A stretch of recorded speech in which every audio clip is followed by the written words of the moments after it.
o Eterno Egito. Por séculos, os deuses protegeram suas terras. E então, Akhenaton, o faraó rebelde, afastou-se dos deuses e abalou as fundações do país mais poderoso da terra, até que ele quase caiu. Akhenaton era um fanático religioso ou era o presságio do Cristo?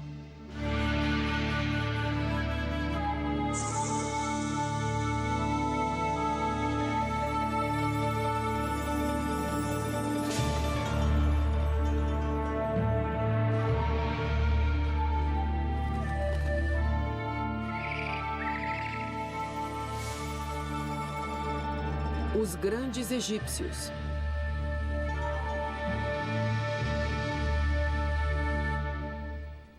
O faraó rebelde. As pirâmides e os templos do Egito parecem que vão perdurar para sempre. Mas existem alguns monumentos que desapareceram praticamente quando foram construídos.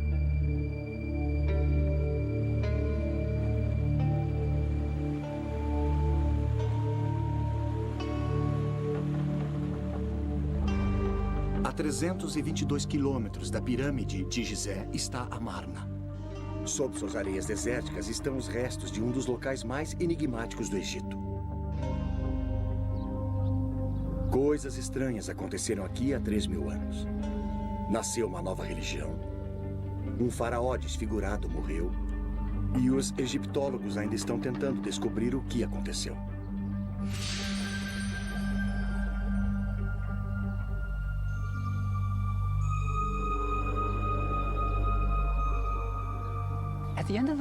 No final do século passado, Sir Flinders Petrie, o fundador da egiptologia moderna, descobriu uma grande cidade perdida no deserto. Ela tinha tudo o que ele esperava. Havia templos, palácios, ruas largas. Mas ainda assim faltava alguma coisa. Faltava cenas do faraó golpeando seus inimigos, marchando para a batalha. Também havia cenas do faraó fazendo oferendas a centenas de deuses egípcios. Não havia deuses. Quando Petrie continuou a escavar, ficou ainda mais chocado.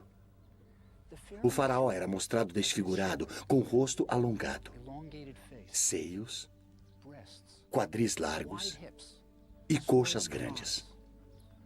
Durante 1000 anos, os faraós foram retratados como jovens vigorosos, musculosos, prontos para a batalha. Este faraó era retratado desfigurado.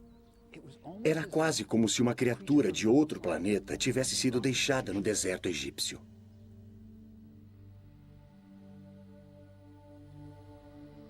Então, o que aconteceu cerca de 1.300 anos antes do nascimento de Cristo? Para responder a essa pergunta, precisamos conhecer a família deste faraó rebelde.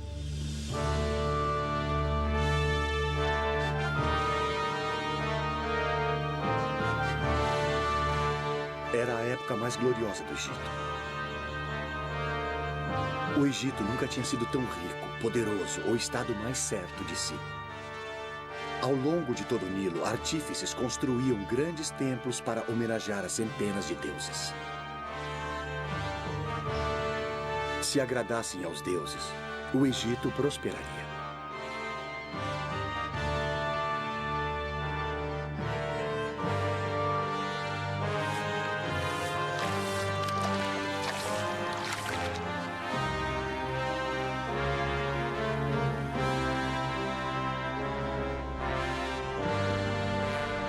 O pai de Akhenaton, o faraó Amenhotep III, vivia no grande centro religioso de Tebas, cidade do deus Amon, cujos silos de topo arredondado estavam cheios de grãos, óleo, linho e vinho, necessários para pagar as centenas de sacerdotes que serviam os deuses. Havia uma só principal indústria na cidade, a religião. E bem no centro de tudo estava Amenhotep III. Suas duas colossais estátuas ainda se encontram na planície de Tebas. Uma vez elas guardaram um grande templo, que agora encontra-se sob o solo. Toda a glória e riqueza de Tebas logo seriam abaladas por uma revolução como jamais vista.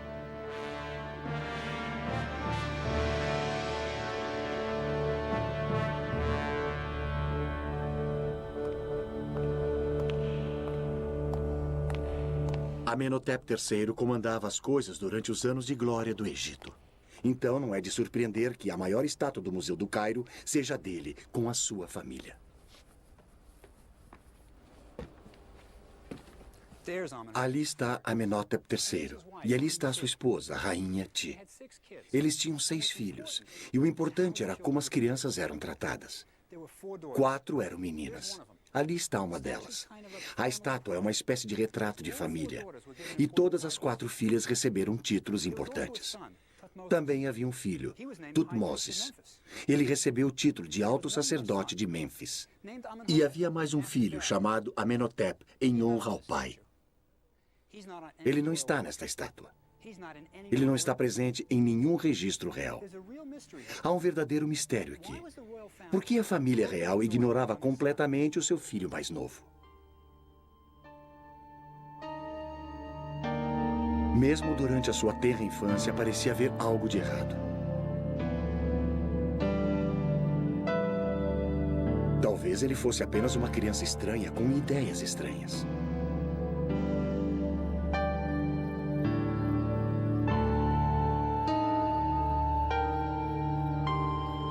Enquanto seu irmão e irmãs recebiam títulos e honras, não havia nada para o jovem Amenhotep. Quando o séquito real ia aos templos para fazer oferendas ao deus Amon e para comemorar os festivais, podemos imaginar o pequeno Amenhotep deixado para trás, sozinho no palácio.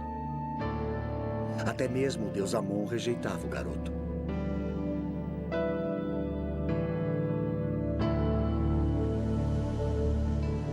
Então, o jovem príncipe foi excluído das cerimônias nos templos, onde seu irmão e suas irmãs faziam oferendas aos deuses. Tudo girava em torno dos templos e seus milhares de sacerdotes.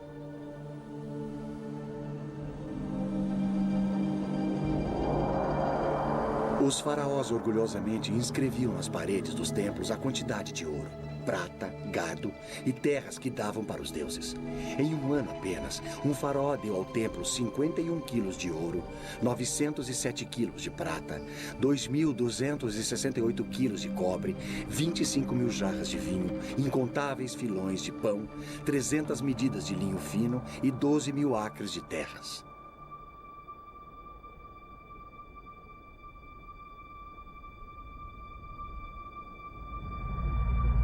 Este era um mundo que rejeitava o pequeno garoto, mas as coisas estavam para mudar.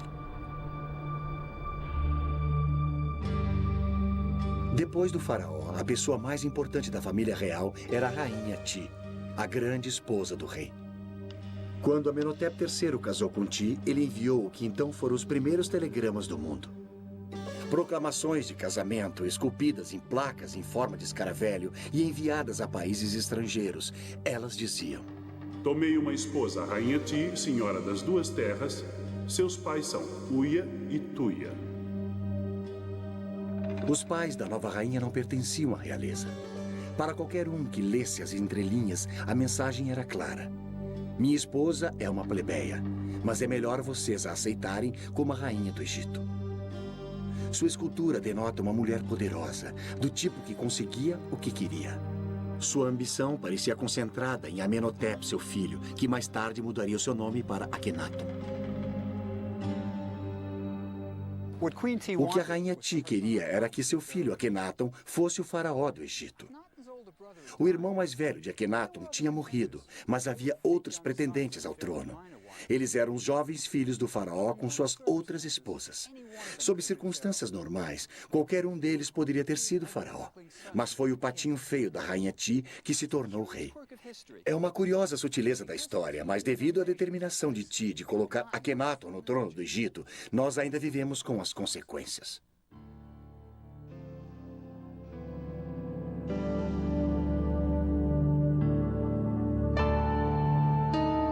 A múmia de Amenhotep III nos dá uma pista de como seu filho Akhenaton se tornou faraó. A múmia revela um homem velho, gordo e careca, com péssima saúde. Os dentes do faraó podem ter sido a causa do período mais estranho de toda a história egípcia. Eles estão em péssimas condições. Amenhotep III pode ter vivido com tamanha dor nos últimos anos de sua vida, que pode ter sido difícil ele executar os seus deveres de faraó. Tanto os plebeus como os reis eram vítimas de sua dieta.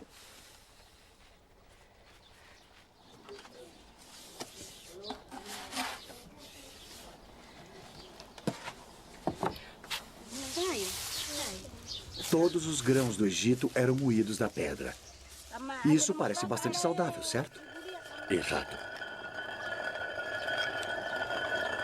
Veja, isso significa que, junto com o seu pão, você ingeria uma quantidade considerável de areia e sedimentos.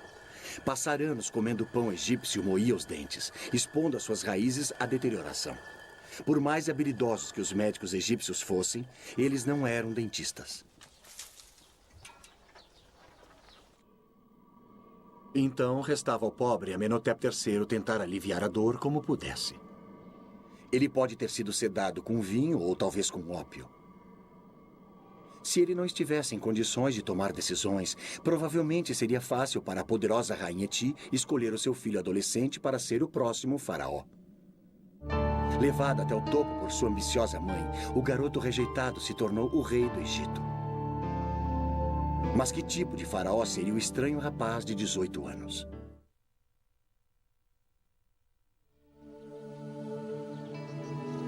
O nível de singularidade do novo faraó ficou claro nos primeiros anos do reinado de Akhenaton, quando ele começou a construir o seu próprio templo em Karnak, o centro religioso de Tebas. Karnak, na verdade, é um labirinto de templos que ocupa mais de 100 acres. Construída num período de 2000 anos, cada faraó incluiu os seus próprios monumentos para cair nas boas graças dos deuses. Quando Akhenaton fez a sua contribuição, o povo do Egito soube que algo muito estranho tinha acontecido. Ele criou um estilo artístico completamente novo e esquisito. O faraó era retratado com longos dedos dos pés, quadris largos, dedos das mãos extremamente longos, seios e um rosto alongado. Nada parecido com isso já tinha sido visto num templo egípcio. Mas a esquisitice não terminava aí. Bem à frente do templo estavam duas estátuas colossais do faraó, que acentuavam as suas estranhas características ainda mais. Mas isso não era tudo. O templo estava coberto de cenas do Aten, o disco do sol. Com seus raios brilhando para baixo, terminando em mãos segurando Ankhs, o hieróglifo que significava vida. Amon e os outros deuses do Egito tinham desaparecido, substituídos pelo disco solar. O povo deve ter imaginado: onde estão os outros deuses? Eles logo saberiam. Akhenaton tinha declarado, pela primeira vez na história registrada, que havia apenas um Deus. Ele tinha virado 2000 anos de religião egípcia de pernas para o ar.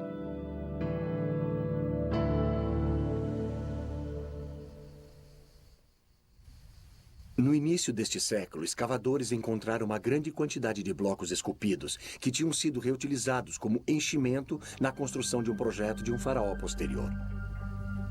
Esses blocos tornaram-se conhecidos por Talot, derivado do número arábico moderno 3, pois todos os blocos mediam cerca de 3 palmos. Com o passar dos anos, os escavadores encontraram mais de 40 mil blocos, mas faltavam tantos pedaços que ninguém conseguia reconstruir os templos. Os blocos foram mantidos guardados para o dia em que aparecesse alguém que pudesse dar algum sentido a eles. Em 1965, Ray Winfield Smith, um homem de negócios norte-americano, concebeu o plano de criar em papel o que não pôde ser montado em pedra. 0127-14606. Sua ideia era fotografar todo e cada bloco, mesmo aqueles que foram parar nas coleções particulares e nos museus em todo o mundo. As fotografias se tornaram peças de um quebra-cabeças gigante. E com a ajuda de um computador, a equipe de Smith reconstruiu os templos no papel. Primeiro, eles numeraram cada bloco. Depois, o número e a descrição de cada bloco foi colocado no computador. Em 1965, isso era altíssima tecnologia. Se um pedaço tivesse a cabeça de um faraó, olhando para a esquerda e terminando no pescoço, o computador procurava pelos blocos que tivessem o corpo de um rei que começasse no pescoço. Quando o computador encontrou os blocos que eram possíveis combinações, Smith pegava as fotografias e as juntava para ver se encaixavam. Quando faltava um bloco, um artista completava a cena que faltava. O projeto continuou por 6 anos. A reconstrução feita pelo computador ajudou os egiptólogos a descobrirem o que estava acontecendo. O garoto que fora posto de lado agora estava no comando. Como faraó, Akhenaton não podia mais ser excluído dos festivais religiosos. E havia muitos deles. Durante o festival de Opet, as estátuas dos 3 principais deuses de Tebas, Amon, Mut e Hansu, eram carregadas do templo de Karnak até o templo de Luxor. A ocasião requeria muitos dias de danças, cantoria e festas. Eu frequentemente imagino por que Akhenaton mudou tudo. Ele era o rei do Egito, por que balançar o barco? Mas se estivermos certos a respeito dele ser uma criança rejeitada, isso explicaria tudo. Ele era como a Cinderela. Quando seu irmão e irmãs iam aos festivais religiosos, ele era deixado em casa. E vejam o que ele estava perdendo. O maior espetáculo da Terra.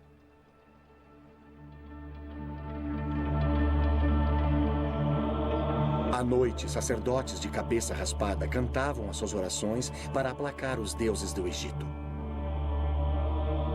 Eu sou o pai dos pais, a mãe das mães e o touro dos 7 seres celestiais. Eu abro a minha boca para falar em meio ao silêncio. Os homens devem ter um caminho por onde trilhar.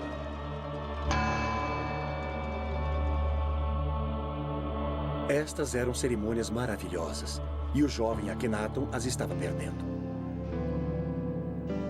Mas há um final feliz, pelo menos por agora. Akhenaton se torna rei do Egito, e com o seu poder, ele pode acertar tudo. Ele rejeitará os deuses de Tebas. Não eram mesmos os seus deuses. E ele terá o seu próprio deus particular, que o ama, o Aten. E ele abraçará sua nova religião e o seu novo deus, e deixará Tebas, e todo o seu sofrimento da infância. Ele fundará um novo mundo. A única questão é, onde?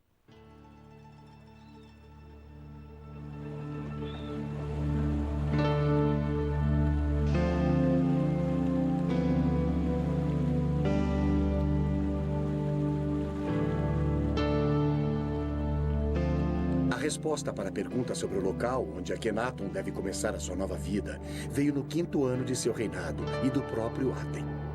Enquanto Akhenaton viajava, através de uma desolada extensão do deserto no meio do Egito, cerca de 290 quilômetros ao norte de Tebas, o sol nasceu no horizonte e parecia que se deitava no desfiladeiro nas montanhas próximas. O hieróglifo, que significa horizonte, era o sol se deitando no desfiladeiro de uma montanha. O horizonte significava o início e o fim. Este era o sinal de que Akhenaton precisava para construir o seu campo dos sonhos. O Aten tinha aparecido para ele e disse-lhe que construísse a sua cidade no deserto inabitado. Ele a chamou de Akhenaton, o horizonte do Aten.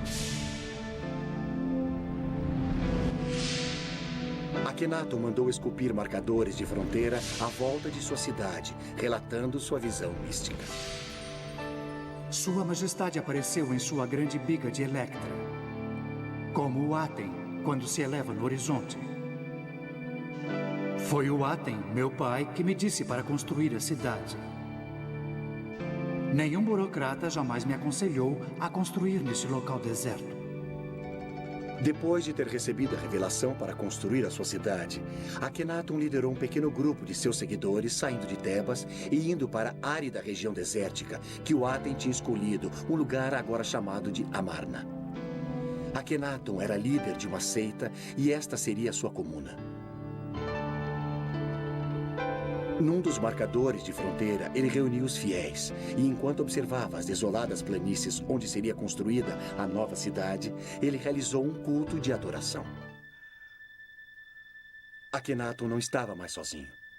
Agora ele estava casado com Nefertiti, uma das mulheres mais lindas da história. Agora ele tinha sua própria família, 2 filhas e mais 4 por vir. O garoto rejeitado tinha percorrido um longo caminho. Devia haver uma incrível sensação de emoção na nova cidade. Eles eram pioneiros numa admirável nova religião e o faraó era o seu líder. Uma sensação como essa só ocorreria novamente na era cristã. Era uma virada na história do mundo. E Akhenaton era o pivô dessa história. Mas o resto do Egito aceitaria a nova religião do faraó?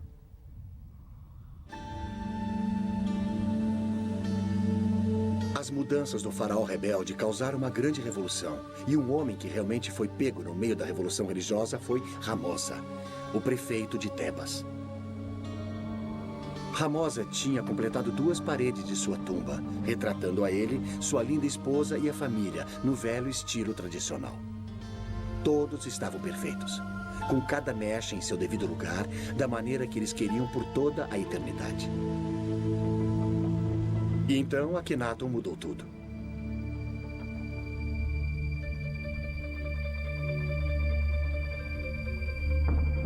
Desesperado para ser politicamente correto, Ramosa começou a completar a sua tumba no novo estilo, retratando Akhenaton e até Ramosa com um queixo alongado e nariz aquilino.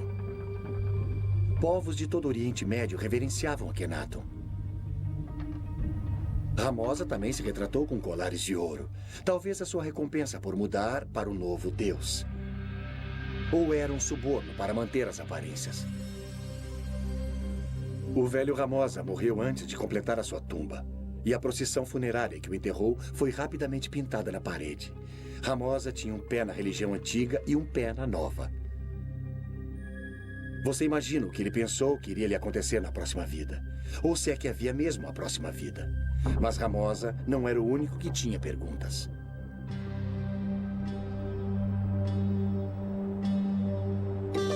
A mesma pergunta estava sendo feita pelos sacerdotes. O que será de nós? Se existe apenas um Deus, o Aten, o que acontecerá aos grandiosos templos de Amon em Tebas? Se o faraó não acredita mais nos deuses, o que acontecerá aos milhares de sacerdotes? O poderoso clero de Tebas estava enfurecido com Akhenaton.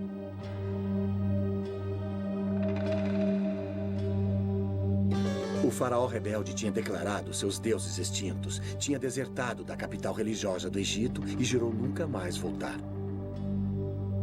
As oferendas reais aos templos tinham se acabado. Não haveria mais doações aos templos dos prisioneiros capturados nas guerras. Os recursos do Egito estavam se esvaindo das cidades instituídas e indo para o deserto para construir a nova cidade do faraó. Mas não eram apenas os sacerdotes que sofriam por causa da nova religião.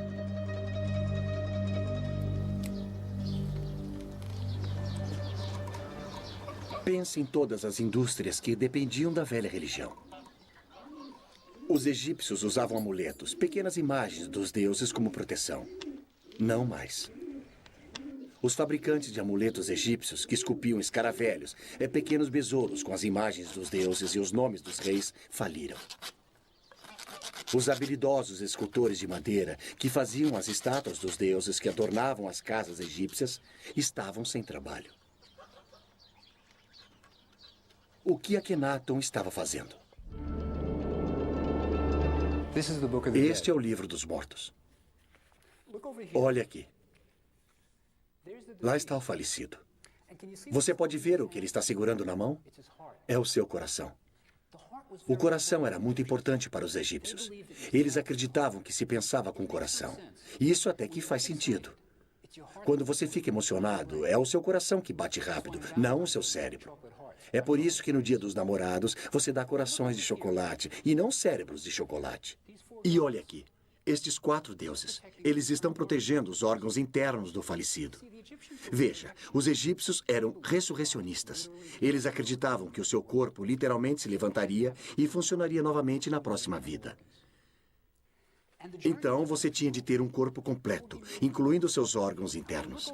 E a viagem até o próximo mundo? Ela seria feita de barco. Agora, se você olhar aqui no final do Livro dos Mortos, ele até vem com remos mágicos para a viagem. De certo modo, este é o mapa para ir ao próximo mundo. Mas Akhenaton estava jogando fora todos os mapas velhos. Ele estava escrevendo o seu próprio mapa.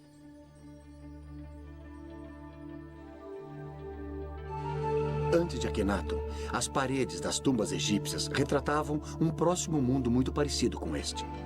O falecido ainda está trabalhando nos campos, mas é muito melhor. Agora ele possui vestes feitas do linho branco mais fino, e você tem a sensação de que tem até ar-condicionado. Mas Akhenaton também mudou isso. Em Amarna, as paredes das tumbas não mais mostravam os mortos no próximo mundo. Essas cenas foram substituídas por retratos de Akhenaton e da família real, e frequentemente adorando o Aten. Se havia um próximo mundo, ele parecia girar em torno de Akhenaton. E junto com esta confusa visão do pós-vida, está uma das maiores realizações intelectuais no mundo antigo, um poema escrito pelo próprio Akhenaton. Esplêndido você se ergue ao amanhecer. Aten vivente, criador da vida. Quando você nasce no leste, você cobre toda a terra com a sua beleza. Você é formoso, grandioso, radiante.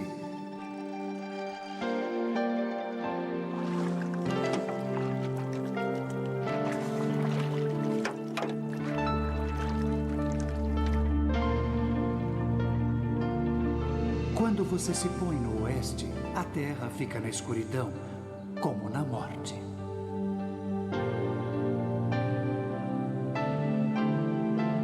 Os leões vêm de seus covis, todas as serpentes picam, a noite ronda. A terra está mergulhada no silêncio, enquanto seu Criador descansa na escuridão.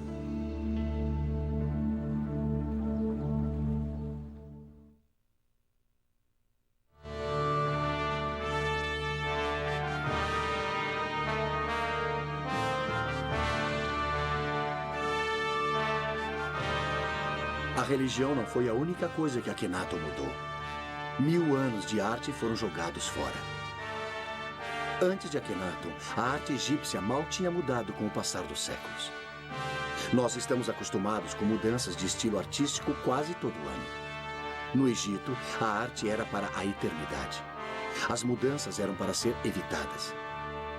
A estátua de um faraó de 2500 anos antes de Cristo não é radicalmente diferente de uma estátua feita 2000 anos depois.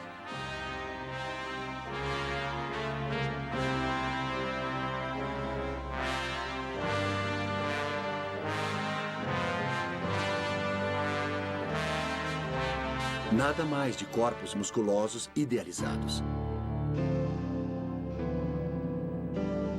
Akhenaton é mostrado com suas verrugas e tudo mais. O slogan da era de Akhenaton era Vivendo na Verdade.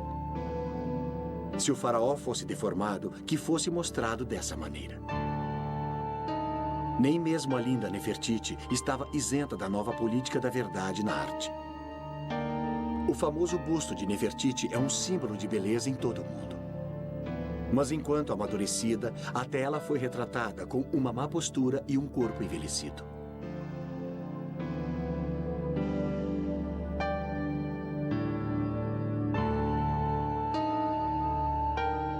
Tornou-se moda mostrar toda a família real com cabeças alongadas.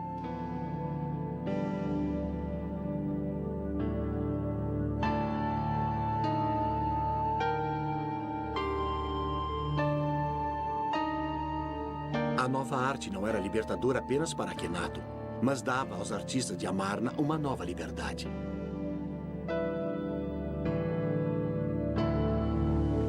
Os artistas tiveram uma chance de se expressar como nunca antes. As novas cenas da família real podiam ser montadas sem preocupações com a tradição. Eles eram mostrados de maneira informal, se beijando e se tocando, fazendo refeições juntos. Nunca havia sido permitido ver a vida privada de um faraó no Antigo Egito. Mas Akhenaton o permitiu. Era como se cinegrafistas fossem convidados para filmar a rainha da Inglaterra escovando os dentes. Crescendo em Tebas, Akhenaton nunca tinha sido mostrado com sua família. Nunca fora citado nos monumentos.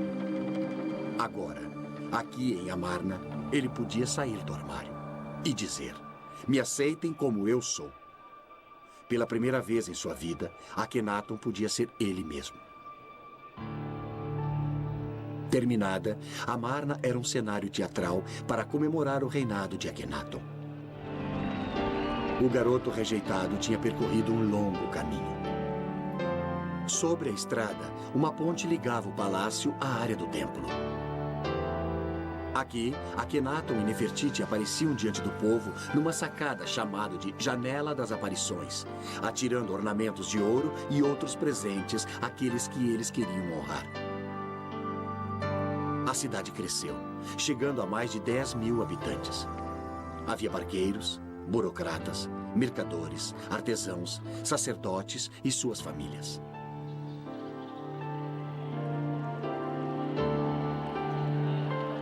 Eles deviam estar incrivelmente animados com as suas novas vidas, novas casas, novos inícios. Era como a Era de Aquário. Akhenaton estava tentando criar uma utopia, mas nem todos estavam felizes. O faraó divertia-se no calor do sol, mas alguns enviados estrangeiros que foram à sua corte voltaram para casa com queimaduras causadas pelo sol. Um rei da Síria escreveu a Akhenaton: "Por que os meus mensageiros têm de ficar sob o sol escaldante? Eles irão morrer ao sol. Se faz bem ao rei ficar ao sol, que ele fique lá e morra ao sol."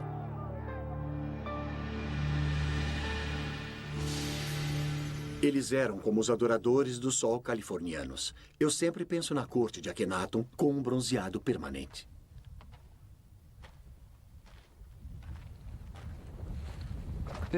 Foi ali que tudo aconteceu. Akhenaton realmente andou por esta rua, e um de seus seguidores viveu nesta casa. Akhenaton provavelmente o recompensou com presentes de ouro. Ele queria que seus seguidores ficassem felizes. Veja, Akhenaton era como um filho de hippies dos anos 60. Ele queria que todos fossem felizes, que tudo fosse lindo, que todos amassem uns aos outros. Infelizmente, o mundo não funciona assim. Akhenaton tinha ficado isolado por tempo demais. Ele não entendia as pessoas. Ele tinha criado uma religião linda e idealista, muito adiante de seu tempo. Mas o povo simplesmente não entendeu. Eles estavam acostumados aos deuses que podiam ver, esculpidos na rocha. Deuses com lindos corpos de homens e mulheres e cabeças de animais.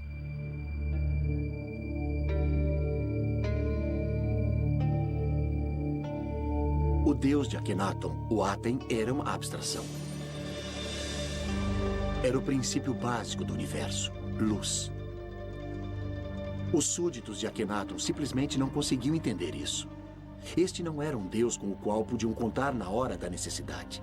Além disso, havia um elitismo em relação à nova religião que deve ter confundido os supostos adoradores do disco. O Aten nunca lançava seus raios sobre eles, somente na família real.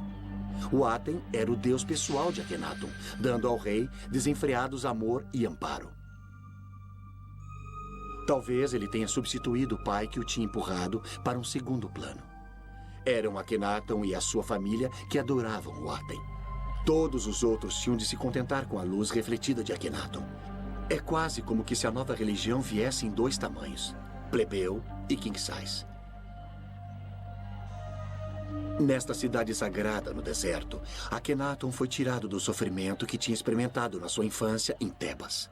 Mas ele também foi tirado da realidade. Havia problemas no paraíso.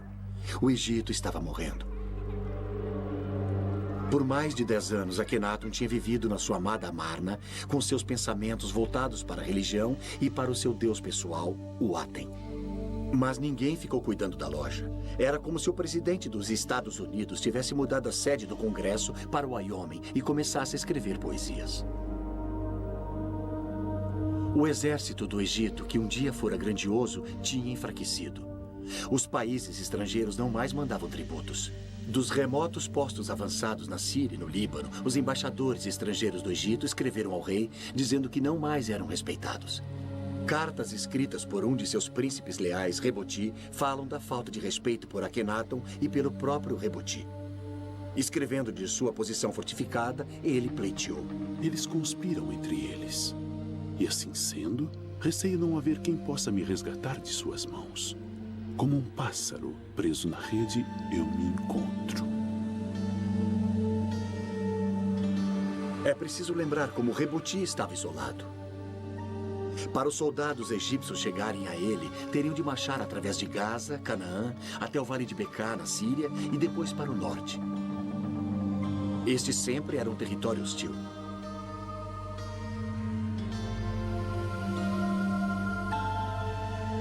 Hoje, ainda se pode ver fortes dos cruzados, construídos 2000 anos depois, remanescentes das batalhas medievais travadas lá.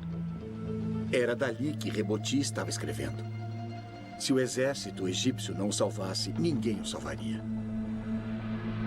Reboti escreveu repetidas vezes, falando a Akhenaton sobre a posição enfraquecida dos egípcios e pedindo reforços. Sua última carta não foi respondida. A dominação egípcia sobre o Oriente Próximo tinha lhe escapado, e Akhenaton parecia não saber ou não se importar.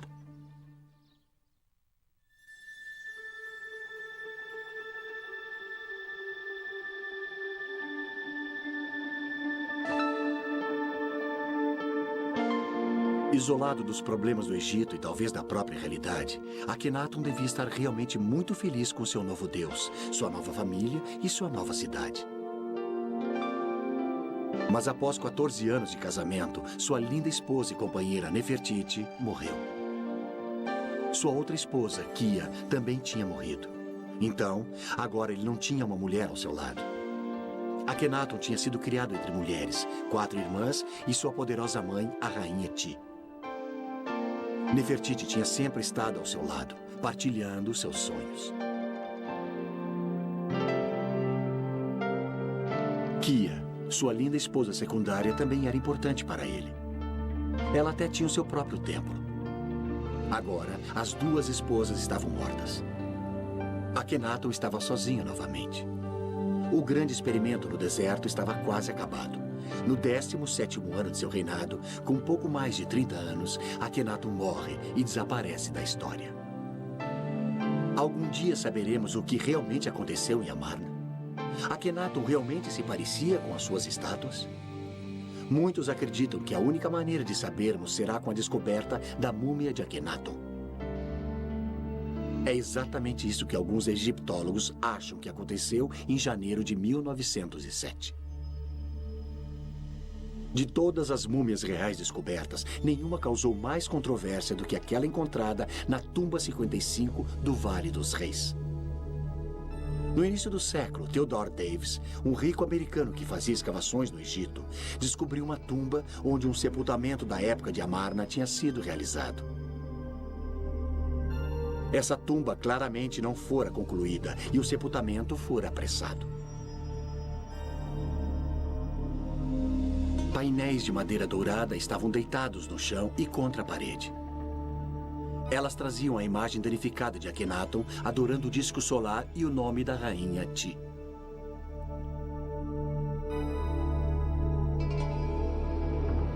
Em um nicho estavam 4 lindos potes de alabastro que guardavam os órgãos internos da múmia. Deitado no chão, um lindo caixão, porém muito danificado, feito de milhares de incrustações e pedras semipreciosas na forma de asas protetoras. Mas as cártulas contendo o nome do seu ocupante tinham sido arrancadas. Todos envolvidos na escavação da tumba acreditavam que poderiam identificar a múmia dentro do esquife, uma vez que a sua tampa fosse aberta e as inscrições nas bandagens ou as joias fossem examinadas. Quando chegou o dia de desembrulhá-la, todos os presentes sentiam a importância histórica do evento. Eles iriam ser os primeiros em mais de 3.000 anos a ver o rosto de um rei ou rainha do Egito. Quando abriram a tampa do esquife, viram uma múmia envolta em folhas de ouro. Mas quando começaram a desembrulhar a múmia, aconteceu algo digno de um filme de terror. Assim que a tocaram, ela se transformou em pó, deixando-os com uma pilha de ossos desarticulados no fundo do esquife. Mas sob o esqueleto, a última folha de ouro parecia ter o nome de Akhenaton, meio danificado. Sua pelvis era larga como a de uma mulher. Mas nas suas estátuas, Akhenaton sempre tinha sido mostrado com uma pelvis larga. A cabeça da múmia era alongada como a de Akhenaton. Tudo parecia se encaixar perfeitamente. Alguns dos presentes estavam absolutamente convencidos de que tinham encontrado a múmia de Akhenaton. Mas ainda hoje a identidade da múmia da tumba 55 é um mistério. A palavra final do porquê Akhenaton e a família real eram mostrados deformados pode ser dada agora por um grupo de cientistas que estuda uma doença chamada Síndrome de Marfan, um defeito genético que danifica o tecido conjuntivo do corpo. Abraham Lincoln provavelmente sofria da Síndrome de Marfan. Alguns de seus sintomas são rosto alongado, queixo protuberante, dedos das mãos e dos pés alongados e olhos estranhos. Parece com um faraó que você conhece? E se Akhenaton era portador desse defeito genético, cada uma de suas filhas teria uma chance de 50% de herdá-lo. E isso pode explicar por que todos são mostrados com sintomas semelhantes.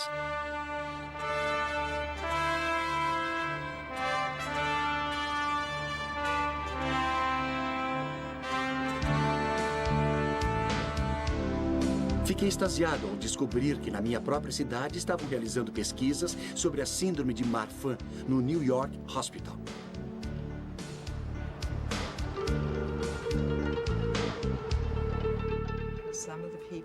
A doutora Jessica Davis é uma das maiores especialistas do mundo na síndrome de Marfan. Aqui está o nosso paciente. Eu sei, eu reconheço o seu perfil. E ali estão as características que sugerem que era portador da síndrome. E se esse cara entrasse no seu consultório? Eu acho que a coisa mais sugestiva aqui é só o rosto alongado, o rosto longo e fino.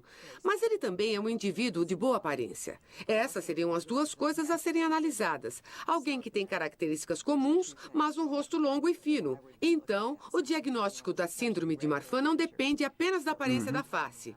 Porém, eu acho muito importante dizer que as pessoas que realmente têm a síndrome de Marfan têm características faciais normais. No entanto, elas têm uma aparência gótica e mais clássica.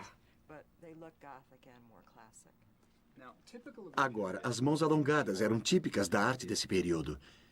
E deixa eu mostrar uma coisa que é um grande exagero. Agora, essa é uma mão que não parece nada natural. O jeito que o dedo fica. Esses dedos excessivamente longos são característicos da síndrome ou... Esse dedo muito fino certamente poderia sugerir que há uma disfunção nos tecidos conectivos, como estes dedos muito longos. E o que você pode ver aqui é que está um pouco deslocado, parece flexível. Agora, deixa eu lhe mostrar um pé. Antes de mais nada, esses são membros muito finos. A mão e o braço são sugestivos. O tornozelo certamente é sugestivo. E este é um pé muito longo e elegante com dedos longos. Quero dizer, é algo que mediríamos no diagnóstico clínico de um portador da síndrome de Marfan. Então, sim, é muito sugestivo. Por causa da face, das mãos, dos pés, o corpo, a estrutura do esqueleto, você mandaria este homem fazer um exame para ver se ele tem Marfan? Você... Se faria mais alguma coisa? Sim, mandaria fazer um ecocardiograma. E você mandaria fazer o exame? Sim. Eu acho essa história fascinante. A tese parece bem razoável. Vale a pena checar a hipótese e dar uma olhada nos outros membros de sua família. Ótimo. Seria muito interessante. Mesmo na morte, Akhenaton se rebelou contra as tradições do Egito, rejeitando este local onde seus ancestrais tinham sido enterrados. Para sua tumba, ele escolheu um vale remoto em Amarna. Se parece com o Vale dos Reis, onde seu pai foi enterrado. Talvez a criança que existia nele ainda procurasse por aceitação. Em sua tumba, o mais original pensador religioso que o mundo antigo já tinha visto foi colocado para descansar. Ele tinha vislumbrado o monoteísmo de Moisés e a tranquilidade e a esperança de Cristo bem antes que o povo do Antigo Egito fosse capaz de aceitá-lo. Logo após a sua morte, os seus seguidores de Amarna, incapazes de compreender o que o seu faraó pregava, abandonaram a cidade e voltaram a Tebas e aos deuses familiares. O nome de Akhenaton, rotulado como herege, seria apagado dos monumentos do Egito. Seu filho, um jovem faraó chamado Tutankhamon, é que o mundo todo conheceria. A ousada experiência no deserto tinha terminado. A cidade de Amarna voltou à areia. James Breasted, o egiptólogo norte-americano, disse de Akhenaton: Morreu com ele um espírito que o mundo nunca tinha visto antes. Uma alma corajosa, destemidamente enfrentando o impulso da tradição imemorial.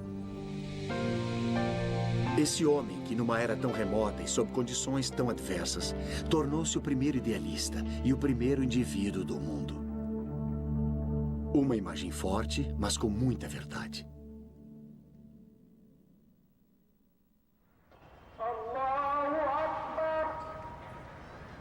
Há 3.000 anos, Akhenaton, o faraó rebelde, insultou os habitantes do Vale do Nilo, pregando a existência de um único Deus.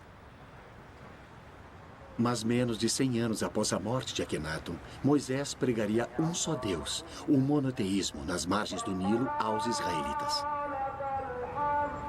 Hoje, milhares de egípcios ouvem os muezins e mesquitas afirmarem que existe um Deus apenas, e Alá é o seu nome.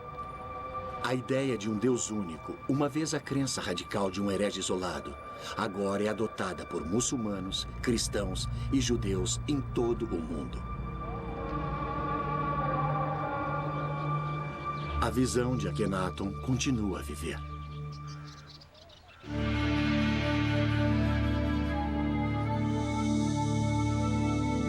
Versão brasileira, Tempo Filmes, São Paulo.